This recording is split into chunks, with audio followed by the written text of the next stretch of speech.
Welcome to Conversations from Stritch. Today is Thursday, May 8th. I'm Dr. Christopher Sindt, Provost here at Lewis University. Dr. Livingston is away today. He's in Springfield participating in Latino Unity Day. Latino Unity Day is a day of community advocacy and impact. Really started yesterday, is moving on for a full day today. Participants attend sessions, hear from members of the Legislative Latino Caucus on their priorities, and participate in panels and discussions on how community organizations, government, and philanthropy are united in support of the Latina community in Illinois. President Livingston and other members of the Lewis community, faculty and staff will be participating in events and meeting with state legislators all day today. So we wish them well down there, and it's really, really important work that our community, that really impacts the Lewis community, so we're really grateful for that trip. I wanted to bring up another bit of news as we try to keep the community updated on responses to changes in federal policies that impact our community. This week, we were notified of 3 grants that have been closed down as a result of new federal policies. The first 2 are programs from the National Science Foundation that support undergraduate research and opportunities for students from marginalized communities. The first is the Illinois LSAMP STEM Pathway and Research Alliance, which is a grant that St. Augustine was awarded several years ago as a sub-awardee through Chicago State University. This NSF grant is meant to enhance STEM education and research opportunities for students in the Illinois area, and that particular one was for universities in the Chicagoland, or in Chicago.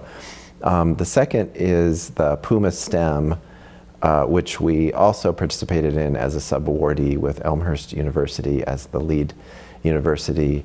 The Puma STEM Award is an initiative that is aimed at serving underrepresented students through support for research, especially focusing on students from historically underrepresented racial and ethnic minority communities. These grants were similar to each other in that they were collaborative efforts with multiple universities across the Chicagoland region, to support opportunities for students to get the support in all aspects of scientific research, working with faculty, the ability to prioritize summer research, support for community, building a community of faculty and student scientists from all over the region, and the ability to present locally at national conferences and support for their professional advancement, whether that's moving into professional careers or into PhD programs in STEM fields. Both of these grants were just about concluded, so it doesn't have a huge financial impact on Lewis, but we'd plan to apply again as the lead for the Puma STEM, in fact, and to continue this great work that is deeply aligned with Lewis's mission to serve the peripheries, our identity as a leading STEM school in the region, and our strategic emphasis on experiential learning through undergraduate research. I've actually talked several times on this show about watching the student research at both of these, in connection to both of these grants at various events in the Chicagoland area, and I've really enjoyed being a member of the community of universities that processed and managed this grant for our students. And just last week we talked about the celebration of scholarship here, and this is really in line with everything that we mentioned last week about the value of providing especially undergraduate students that ability to practice research at those early stages of their career. So it's really a big loss. The third grant is a little more financially impactful because it is being cut off mid-cycle. This is a $2.3 million grant from the Department of Education. It's a grant that's done in collaboration with Joliet Township High School, and it trains school-based mental health service providers in high-needs schools. And our graduates from the School of Counseling and Social Work have been working for the past 3 years in Joliet, receiving training in serving students from high-need schools, as well as having placements in those schools in the school district there in Joliet. And already made a huge impact, both in terms of how our graduate students are prepared, our graduates of Lewis are prepared to serve in those counseling and social work fields, as well as an impact in actually in the students who are involved. So the grant is a 5-year grant, as I said, and we have about $900,000 left over these last 2 years that has now been cut off. So it's really sad, both for the Joliet Township School District as well as for our graduate students that won't be able to do this in the next couple of years. So much else has been happening this past week. We're really excited. It's been just, as it always is at the end of the semester, amazing week. Going all the way back to Saturday, feels like 3 weeks ago, our aviation department hosted 2 events, the annual plane poll on Saturday, which is great fun and raised money for Special Olympics. You see what a plane poll looks like there. Dr. Livingston even participated on one of the teams on the spot. He was great. And then on Sunday, the aviation department hosted the first annual Run the Runway event, which raised money for student clubs in aviation. It was really fun to be out there on the runway. It's a rare opportunity when they close down the airport to walk the runway or run the runway. I walked it. Other people were running it. It was great to see so many alums and community members out there, and we're grateful to everyone at the Joliet Port Authority, Lewis University Airport, for opening it up for the event. Thursday through Saturday, we hosted the GLBC Outdoor Track and Field Championships. It was an amazing event. I'm really, really grateful to all the athletic staff that made such a complicated athletic competition work so seamlessly. And also our men's and women's team did win both championships. The men's team finished with 150 total points, ahead of Lincoln University's second place finish with 131 points. This is Lewis's 5th overall title win, and the women's team has won their 9th consecutive GLVC outdoor championships. That is amazing. And look at these scores. They finished with, or listen to these scores, they finished with 226 points. The second place team, also Lincoln, had 129. That is almost double the second place team's points. This win adds to the women's team's league-leading 15th total win in the GLVC for Lewis. And a special congrats to Dana Schwarting on winning the Coach of the Year award for both teams. So congratulations, Dana. I wanted to mention I also saw Ride the Cyclone on Saturday. Amazing play. I'm really, really impressed. So pleased by all the work that all the faculty and staff did to build the set, direct the show. Director was Kevin Trudeau. The music, live music, and then of course the students and their amazing performance. And we're hearing a little inklings of perhaps repeat performances, because it may be competitive in some national tournaments for drama. So stay tuned for that in the fall, and we'll have updates on that. We had our spring Board of Trustees meeting on Monday. Several things happened at that meeting. It was great to be in person with our board leaders. We approved, we did tenure for faculty at that meeting, as well as approved 2 new programs, Master of Science in Aviation Management and a Bachelor's of Science in Aviation Management and a Bachelor of Science in Histotechnology, as well as having a lot of other important conversations with the board members.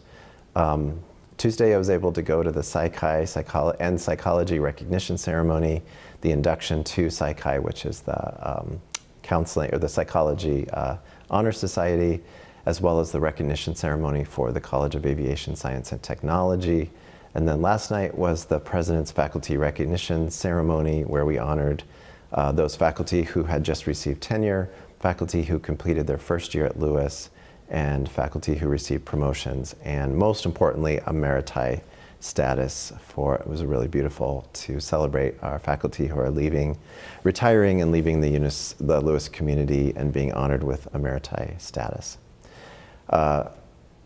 Community Hour featured Petting Zoo, a panel on AI in the classroom, music at lunch, and an end of semester yard sale. So it's really spring now. And then looking forward, it is finals week coming up, or it's really just beginning.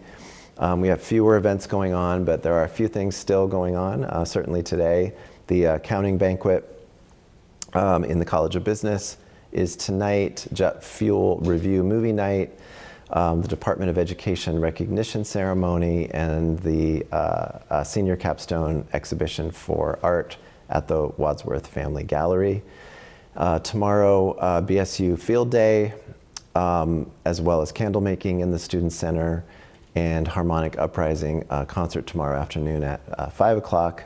And then a quiet weekend while students study and everyone prepares for the big last week of finals. And then on Wednesday, we have a travel study info session. And next Thursday, the recognition ceremonies for both the College of Business as well as the College of Humanities, Fine Arts, and Communications.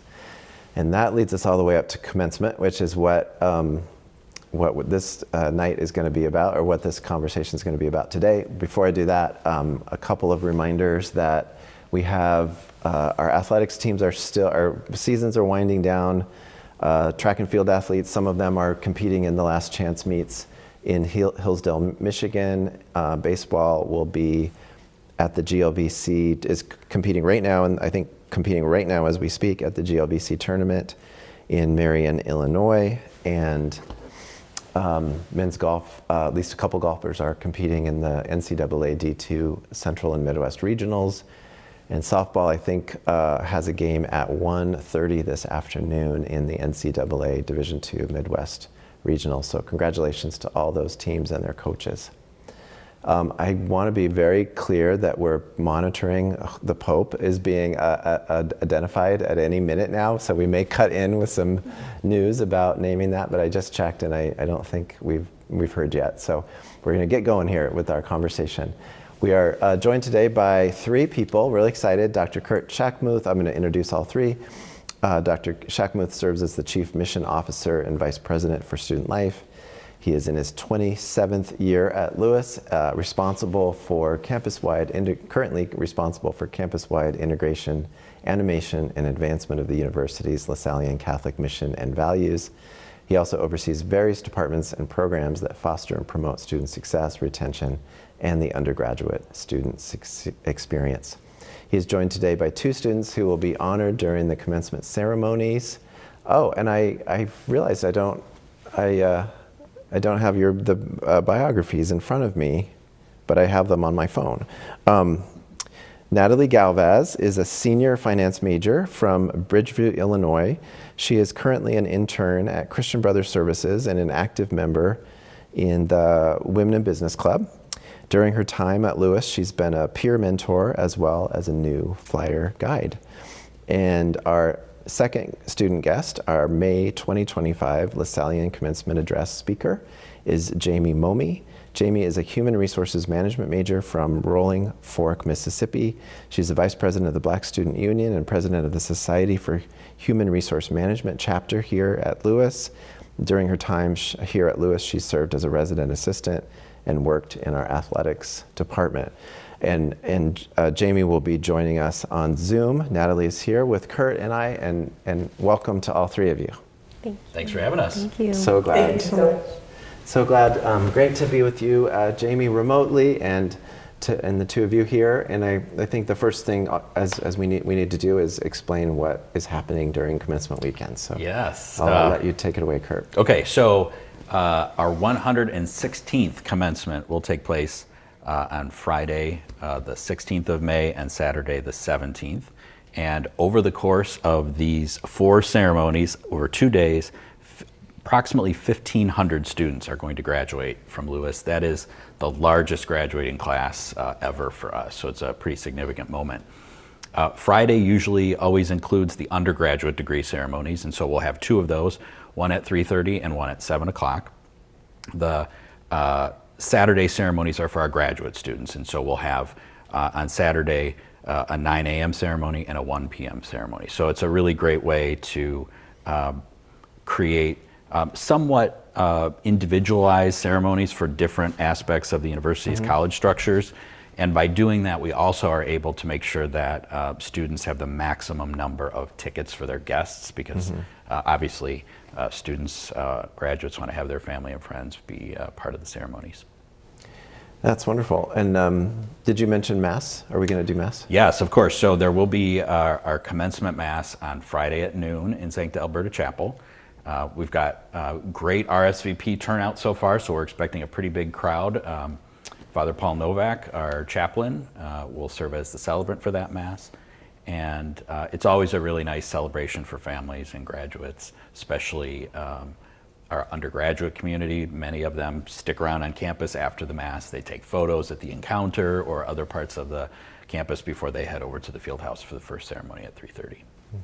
All right, great. So I think, Jayme, we'd love to get you into the conversation, and I'm waiting to see if you'll pop up, but I know you can hear us. Hi there, we can see you now. Yeah. Hi, how's it going? Thanks for having me today. And as I look at the screen, I remembered I forgot to say that if you're watching live, you can email a question or a comment into the askus@lewisu.edu email address, and we can get that question into the conversation. And if you're watching the recorded version of this, that's okay too. You can still use the email, and we can send the question along to whichever of our guests you're sending it to. So please use that. So Jayme, tell us a little bit. First of all, my understanding is that you're at home right now, back in Mississippi. Is that right? Am I right about that? Yes, that is correct. I am currently living in Mississippi currently at this time. So this is the only semester where I haven't lived on campus. From my freshman to like the first half of my senior year, I was living on campus. But for my final semester, I kind of want to transition more into living off campus to get a feel for what it would be like after college and kind of living at home back at, where I reside at. So, yeah. That's awesome. So what's it been like being at home this last semester and going through this process of applying to be the commencement speaker? Honestly, I would say it hasn't been that bad for me. I feel like I'm more so still like I'm in person, because as much as I travel back to campus for the events that kind of were happening this semester, being at home honestly has just made me feel a little bit more comfortable, a little bit more relaxed for that transition for what it is going to be like once I am finished with school and kind of entering the real world. So I would say it's been very peaceful. A lot of people don't really know about the town where I currently reside in, but the process of applying to being the Lasallian commencement speaker, when I first found out I was nominated, it was an exciting opportunity for me. I told my family about it. And so from there, it was just kind of all uphill from there. And they're looking forward. They've never been to Illinois before. So it's been such a wonderful opportunity working with Margaret Martinez as well as Brother Phil. And I'm going to get a chance to speak with Dr. Emily this Friday to practice my speech. And I'm looking forward to the big day on May 16th. That's so exciting. And Kurt, maybe you could tell a little bit about the process of selecting the commencement speaker. Yeah, so each semester we have this process that begins fairly early in the semester, where we give faculty and staff the opportunity to nominate students who they believe would be excellent speakers and who meet our selection criteria. And we usually get a pretty significant number of participants or nominees. And then the really difficult process is led by the Mission Recognition and Awards Committee. And this is a group of faculty and staff members. Margaret Martinez from the Mission and Ministry Department leads this conversation and review of all of the applicants. Just because a student is nominated, though, doesn't mean that they automatically have an application in the process. We give students the opportunity to kind of opt in. And so the students who do opt in, they write a series of essays. They share with us a little bit about their student experience at Lewis and how the mission has had an impact on that experience.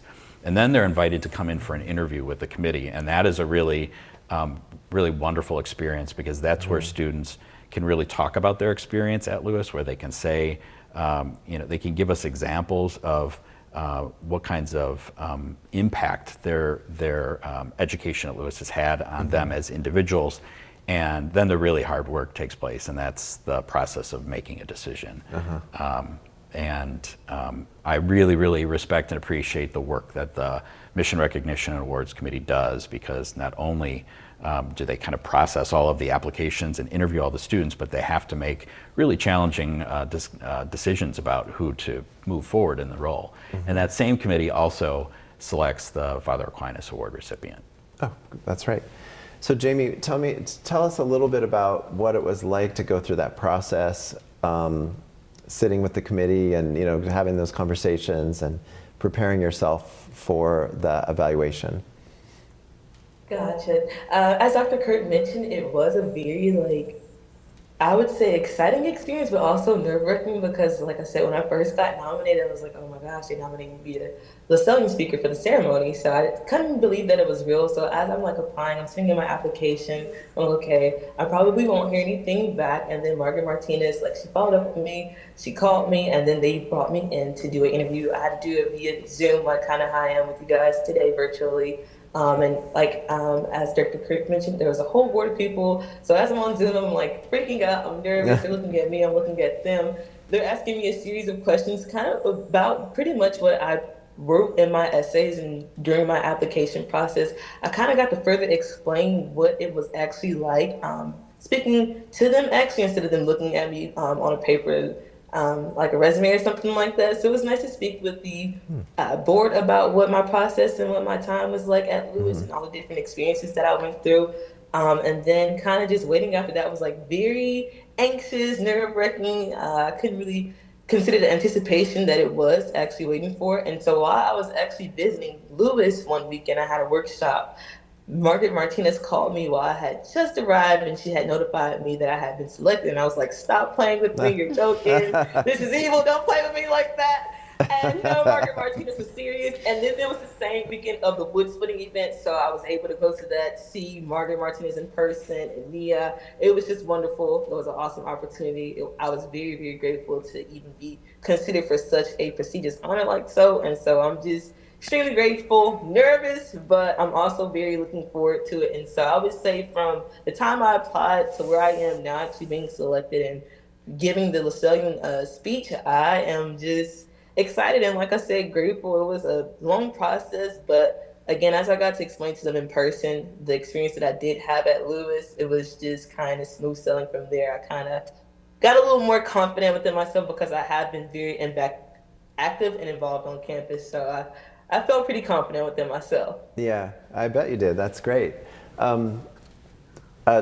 Okay, we don't want you to give away the whole speech because we're all going to be really excited to hear it on Friday, next week. But could you tell us a little bit about some of the themes that we might expect from the speech, or things that you might want to be communicating in the speech?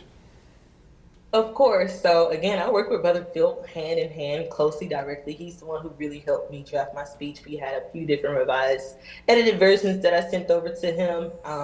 And so I would say my main overall theme and message is what I would say would be resilience, patience, and then kind of just our overall vocation and self-discovery journey while we were here at Lewis, while also incorporating the values of the Lasallian speaker and of the university and institution itself. So kind of incorporating that within my own experience, and then kind of recognizing it on a whole level of my peers, the faculty and staff, and how we all kind of have similar journeys, but they're also super different. But just kind of needless to say, we are at our finishing point and we are almost kind of there. So it's just crazy to see it. I did all 4 years at Lewis. Some people transferred. So I would just say my main overall message and theme of what I will be delivering and what I kind of want my peers and everybody to take away is just no matter what you're going through, just as long as you have patience and that you keep pushing through times of adversity and show resilience, and just kind of keep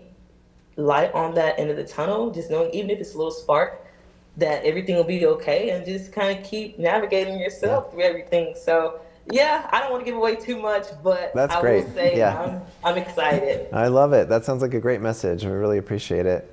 I think let's do some transitions, and then we'll come. Stay with us, Jayme. We're going to come back to you. I guess the first thing I want to say is that we have a new pope.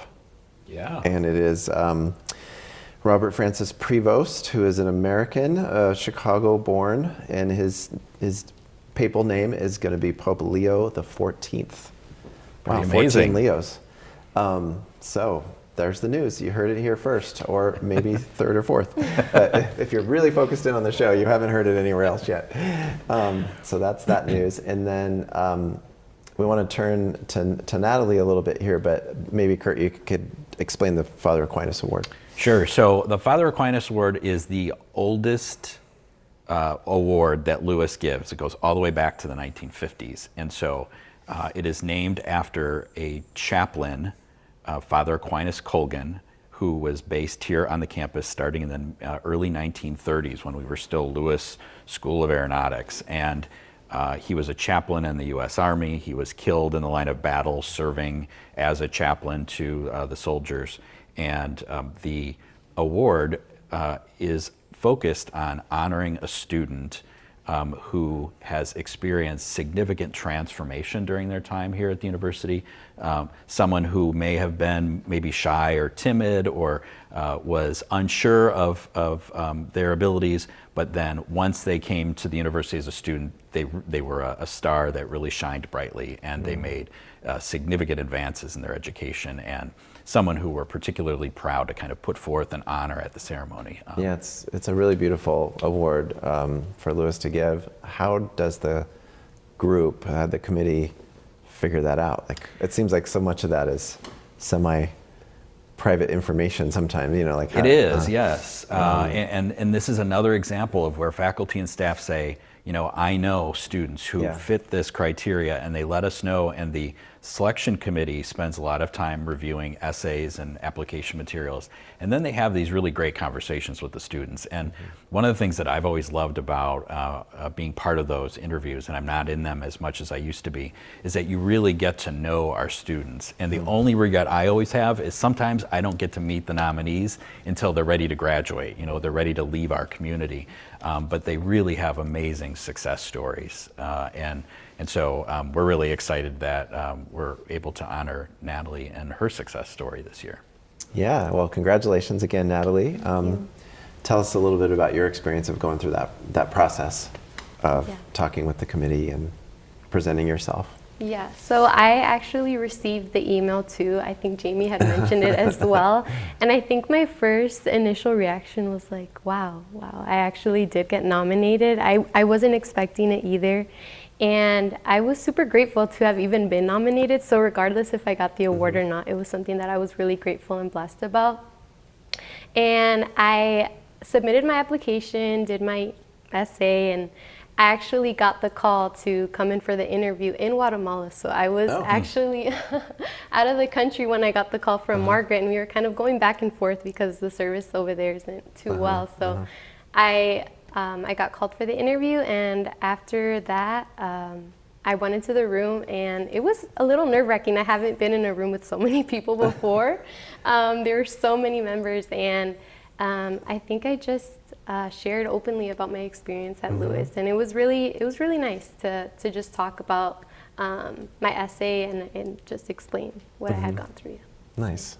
So tell us a little bit about your experience. So how did you first hear of Lewis, or how did you first end up here, choose Lewis? So it was actually during my high school years. I was actually speaking with my guidance counselor at the time, and he actually had someone close to him that went to Lewis. So I knew that I wanted to stay in state, and I decided to come for a campus visit day one day. And I think immediately what I just really loved was how welcoming everyone was.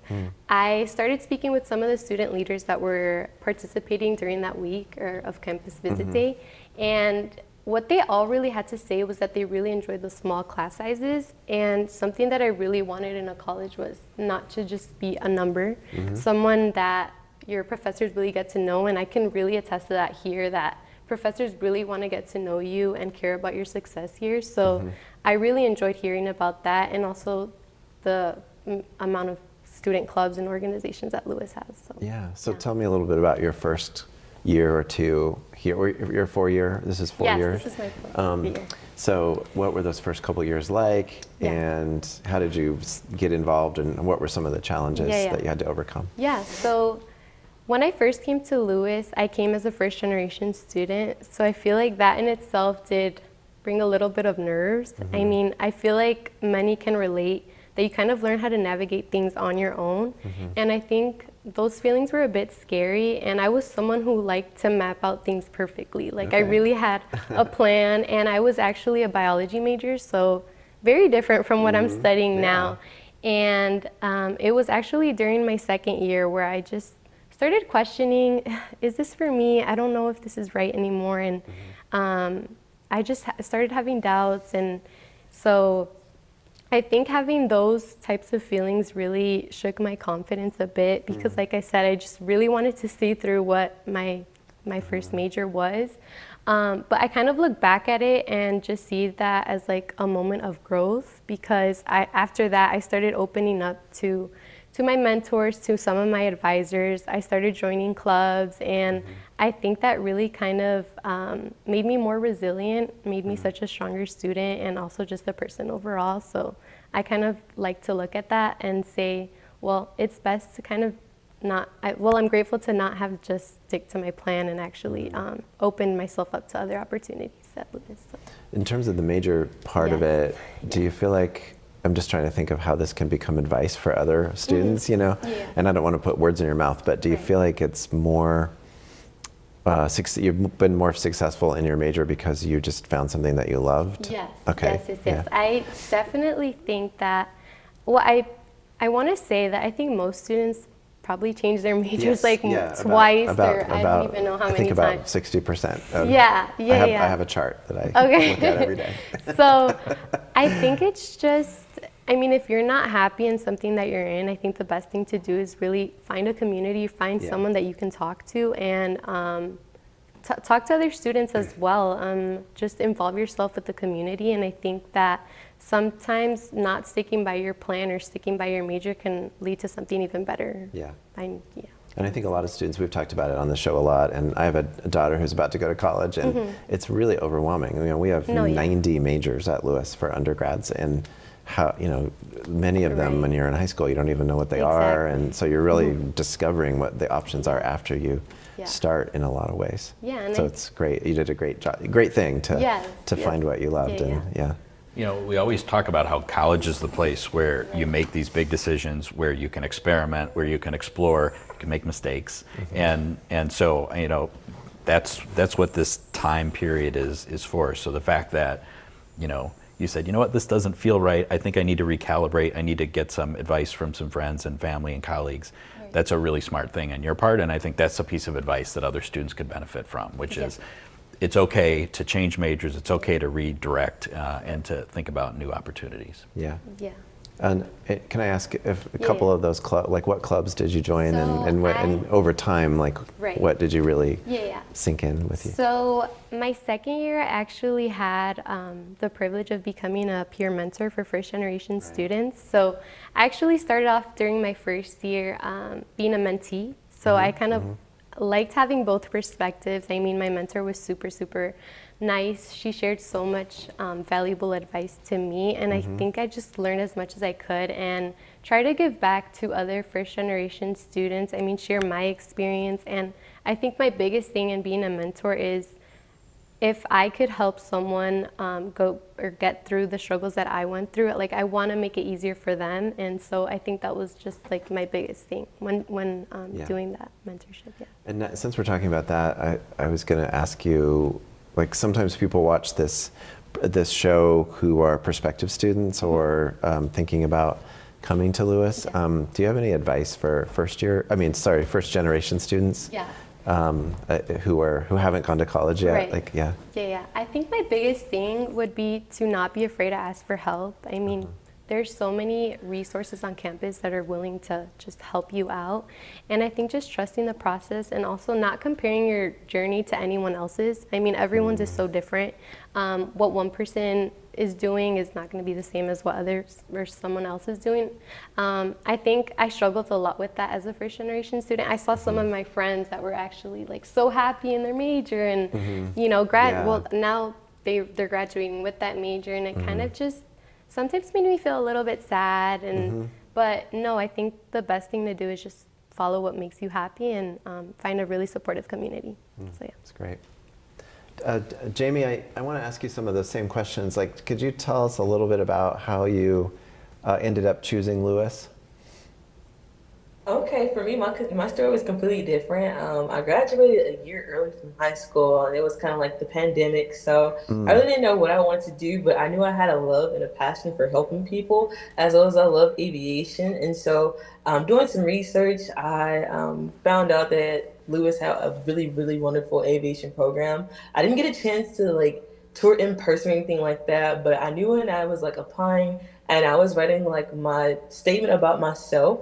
And when I had realized that I had got accepted, I was super excited. And so, like I said, it was COVID during that time. It was like 2021, so a little bit COVID, but we still had some of those protocols and things like that. And I came in with the aviation flight major, but it's so funny. Like Nathaly, I also switched my major when I first got into Lewis. I switched over to dental hygiene, actually.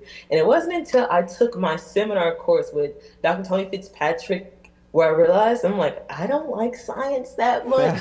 So I also switched my major again to the major that I'm currently in right now, which is human resources management. And it really took for that university seminar course and that journey purpose textbook that you get in that course that really, really just kind of helped me figure out my mission. And kind of like what I wanted to do. And like I said, I really like helping people. And so, like I said, just doing some research and applying to different universities, sounded like Lewis kind of really resonated with me. Like Nathaly, I also wanted a very small, close-knit community because that's what I had in high school. I went to a private all-girls Catholic high school, so I kind of just wanted to have something similar to like that in person. So I think that ultimately was what helped me really choose Lewis and, like I said, the aviation program. But when I got in and like I was living on campus, like I said, for 3.5 years, so just kind of getting there and really feeling how exciting and how how many resources that Lewis actually has, it's really, really insane. And so being like exposed to that, it just really, really, really pushed my overall decision to go ahead and stick it through. I'm also a first gen college student, so very, very nervous, but super exciting. And like I said, just kind of overall getting the feel once I officially moved in, because I didn't get to tour. I really felt like I was at home as soon as I arrived to the campus. That's wonderful, and kudos to you again, like I said to Nathaly, for finding your path and finding something you really enjoy doing.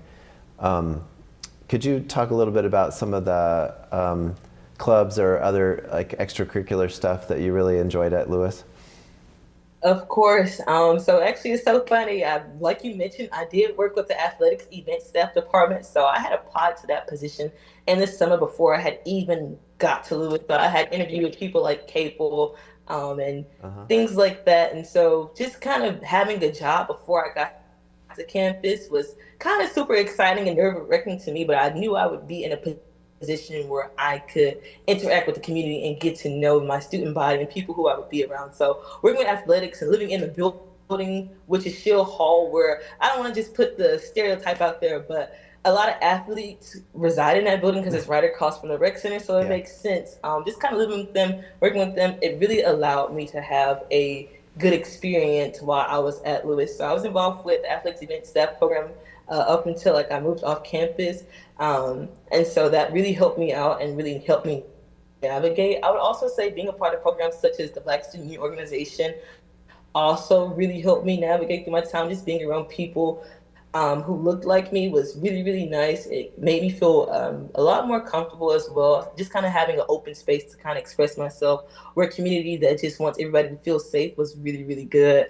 And like I became a resident assistant because of the RAs that I had my freshman year, just kind of having them guide me and help me out with all the resources that were available on campus. It really helped me just be able to navigate and get that full college experience. I would say participating in these different clubs and organizations, leading me to be a student leader, an ambassador for people who were to come onto Lewis. So it was just really, really nice being a resource for those who I've mentored or who I've been the resident assistant to, or even working with the athletics event staff department. There's so much stuff that goes on behind the scenes. Lewis has so much to offer. It's not even funny, but working with the athletes and working with different departments, like even the library and the Meetings, Events, and Conferences department, who put on the commencement ceremony. It really allows you to get a close-knit family and community of people who are going to be with you for your overall time being at Lewis, and that's what I really, really felt, and I got to experience. So I'm just forever grateful for my experience and people, all the faculty and staff. I can't even list them all, but I'm just very, very grateful, and they really contribute to my experience, as well as like my peers, my friends, people who I got to know along my journey while I was at Lewis. Just really overall helped me stay. And so it was really, really, really, really wonderful. Like I said, I'm first gen, so nervous, scary. I'm living in an unfamiliar place. Went from all girls to living in a different type of environment. I wasn't at home anymore, so it was just overall kind of nerve wracking, and like I said, COVID kind of had impacted everything. But I would say it was smooth sailing once I felt comfortable. I got involved, and I'm just forever grateful that I had the experience that I did. That's great. I think it's interesting that both of you mentioned like learning from when you first started at Lewis, like having mentors and learning from other people who were more experienced, and then you both like flipped that and became that mentor person for students who were newer to Lewis, especially first gen students. That's really, really beautiful. We're just about out of time. I want to I still have a couple more questions for everybody. Jayme, maybe can I ask, what are your plans now after graduation? Okay, so for me, after graduation, I am currently in the process of interviewing with about 3 to 4 different companies that I have prospects for. I'm currently applying for positions like human resources, general positions, administrative assistant positions, and different positions like that. So hopefully kind of going into the field of my major. So I'm interviewing currently. I have a few interviews that are lined up in Chicago, as well as Houston, Texas, as well as currently where I reside in Mississippi. So hopefully just gonna interview with them and get some opportunities. And I'm looking forward to, transitioning into that full-time working. So it's been pretty good. That's exciting, especially the geographic, distribution there. Yeah, it's pretty cool having those opportunities to kind of be wherever you want to go. Yeah, that's cool. Nathaly, what are your plans? Yeah, so I actually do have a full-time position in the city. I will be working in accounting for Skidmore, Owings, and Merrill. So I start after Memorial Day. Very cool. Yeah. Very cool. That's an architecture firm, yes, right? Yes, okay. That's really cool. So congratulations to you both. Kurt, I just want to, do you have any final reflections? I guess I'm just kind of moved by listening to these two talk, and I think it's really unique that Lewis has both of these highest honors in its commencement ceremony. Both the way we choose the commencement speaker and the Aquinas Award, of course, as you described. And I think it's really connected, it's really perfectly in alignment with our mission, and it also makes our ceremony a little unique and special.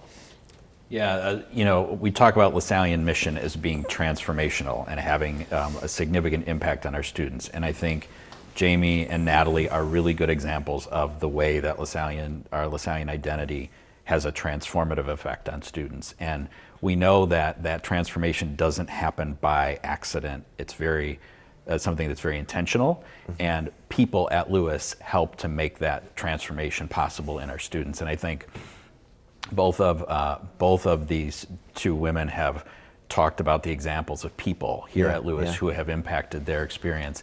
And the great thing is it's pretty clear that they're going to go out and do good things in the world, and it's because of that mission and because of the spirit of association here at Lewis that kind of says, hey, we're all here to support our students.